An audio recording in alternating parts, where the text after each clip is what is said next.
Hey YouTube, welcome back to my channel, Change With Me. I'm Emmy and I'm just going to talk to you about people who can mean well in your life but are actually there to sabotage you. So it's all about controlling your environment when you're trying to lose fat, because it's very important that you're looking after what you eat and that you don't overeat so you can actually lose fat.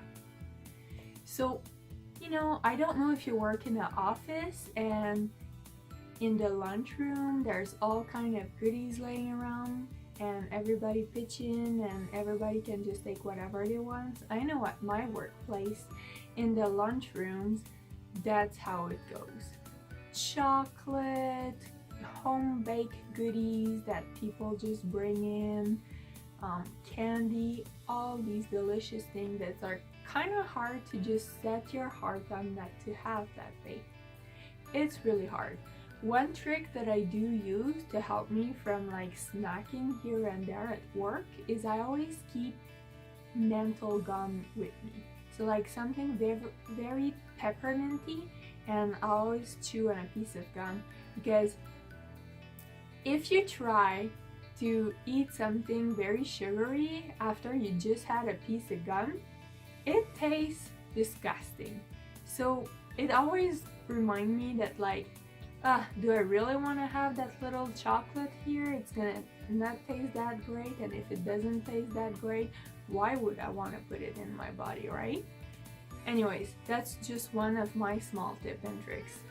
The second thing, when you're at home, yes, you want to have food that are there to treat yourself, because if you eat in an 80-20 portion, which means that 80% of all the things you eat in a day are minimally processed, fruits and vegetables, rice and pasta, that kind of stuff, lean meat. Well, of course you want to have maybe ice cream or popcorn or chocolate bar. Just make sure that you don't have a lot of these food in your house, and sometimes it's a good idea to treat yourself with foods you love outside of your house, somewhere where you don't have any stash, so like go to the movies and have your popcorn there, and don't like take the smaller one, things like that. Because if you buy a box of ice cream cones or ice cream treats and you keep it in your freezer, what's there to stop you from eating the whole box one night? It happens. But if there's not that box of ice cream, you won't eat the whole thing. I like to buy my snackies and things like that in individual packets. It just helps, so you're not going through the whole bowl or whatever it is that you're eating. Now, let's talk about the people around you. So you're embarking on this fat loss journey. It's gonna take time, dedication, some motivation. It will not be easy. It won't. And then on top of it all, you have these people around you that see your progress, see you're doing great, see that you're changing, that you're making the change in your life to get this result. And whether they realize it or not, on some level it makes them feel bad, because they see you successful and they want you to be successful, but then they look at themselves and they're not ready to make those changes to get the same level of success that you're achieving. So some of them will be food pusher. What I mean by that is, let's say you're going to your in-laws and your mother-in-law's overweight, and she's seen that you're doing things to change that in your own life. And let's say she might try to push you to eat more than you said to eat. So that's annoying and it's hard to say no, but honestly, that's what you have to say no. Keep your ground.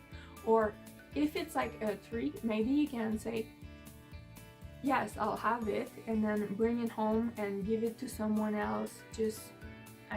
Don't waste food, but you have all the rights to say no, and that's what you should be doing. If you already have everything that you're supposed to eat prepared at home, or calculated for your day in MyFitnesPal, then you don't have to take food that's offered to you, or it's your right. You shouldn't feel bad about that. And I know it's hard to say no in all kinds of different situations, but so if it's not your in-laws, it might be your own partner, and that can be really tough. Like, I had to end 2 of my relationships because my partner weren't supportive of me trying to lose fat. That's hard, but I knew that's what I had to do because I had set a goal in my mind and there was nothing that would prevent me from achieving it. It's sad, but it's gotta be done. So try to look around you and spot these people. For an example, in my current relationship, when I started dating Steve, I told him, look, I have this issue with food. Food is kind of my addiction and I'm trying to lose weight. I need you to not offer me food. I need you to respect when I say no to you. Understand that I'm not going to go out with you in restaurants all the time. Like, it's very seldom for me to go out and eat out. So he understands it and he was okay with that. And you know, I never tried to make him change because that's not what my relationship is like. And he has lost weight on his own. He has lost fat on his own. He did decide to make some changes.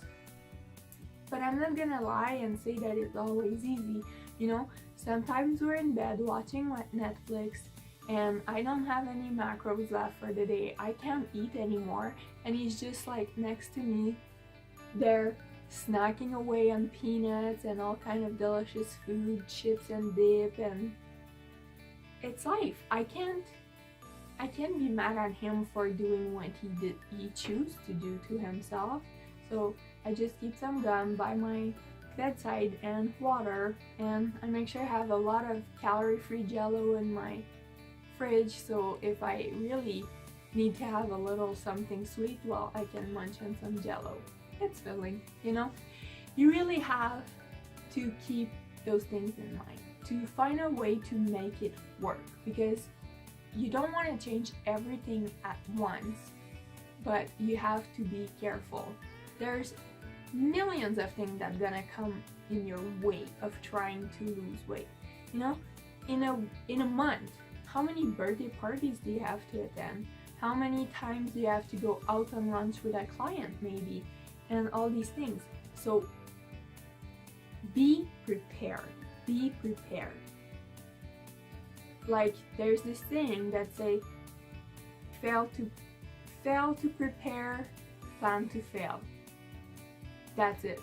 So I meal prep only for my suppers because I work from 1 to 9 and I just have to make sure that my supper is ready, and I bring a few snacks. Everything is like input in MyFitnesPal, and that's how I go about it.